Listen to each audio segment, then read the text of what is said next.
All right, Miles, let's talk about Texas A&M. Let's talk about College Station here for a little bit. So obviously disappointing season last year for A&M. Jimbo Fisher's much ballyhooed offense did not live up to the expectations that a lot of Aggie fans had for it, but they have big news on that front to make a massive change on the offensive side of the football that I think, frankly, will just be massive. I think it could change the entire trajectory of this football program going forward, but there's a lot of opinions on this. It's kind of maybe a little bit of a controversial decision by A&M, and I know you have the story on that before I hand it over to you. But Aggies fans, we want to hear from you guys in the comment section below, where we're going to talk about a big hire, a brand new offensive coach that's going to come in and make big moves, big changes in this program. Listen to us talk about it and let us know in the comment section below whether you like this hire or not, if you think he's the right guy for the job or not. We want to hear from you. Think of this as kind of a Twitter poll. This is our own Elon Musk Twitter poll. Put it in the comment section below. Let us know what you think of the hire. But Miles, I'll hand it over to you. Who do the Aggies get?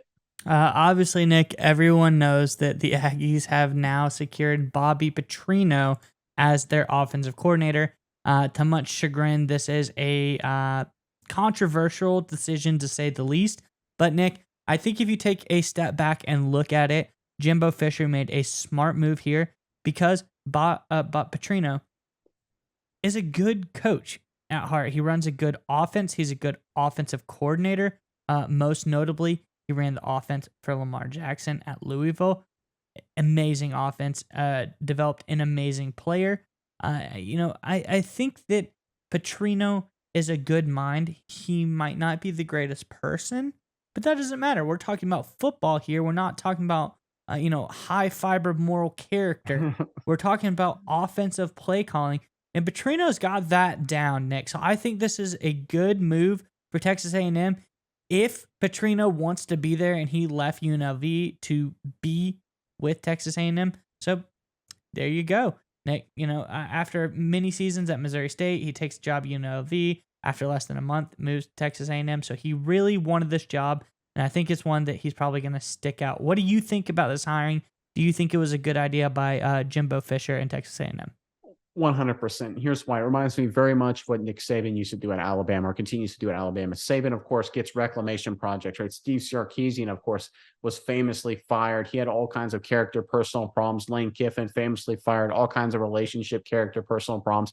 He brings them into the fold as offensive assistants, offensive coaches, play callers, all that kind of stuff, kind of rebuilds their careers. And it helped out the Alabama program because they got a great coach on the cheap because nobody else at a high level program wanted them. This is the exact same thing here. Look, if you remove all of Petrino's personal issues and all of his character things aside, like you pointed out, this guy is a darn good offensive football coach and a darn good play caller. He knows quarterbacks, he knows how to put up points, and he knows the SEC too, right? He was the head coach at Arkansas. So it's not just he's an ACC guy, just ran a high-flying Louisville offense. This is a guy who's been around the block in the SEC a little bit. He knows football at that level.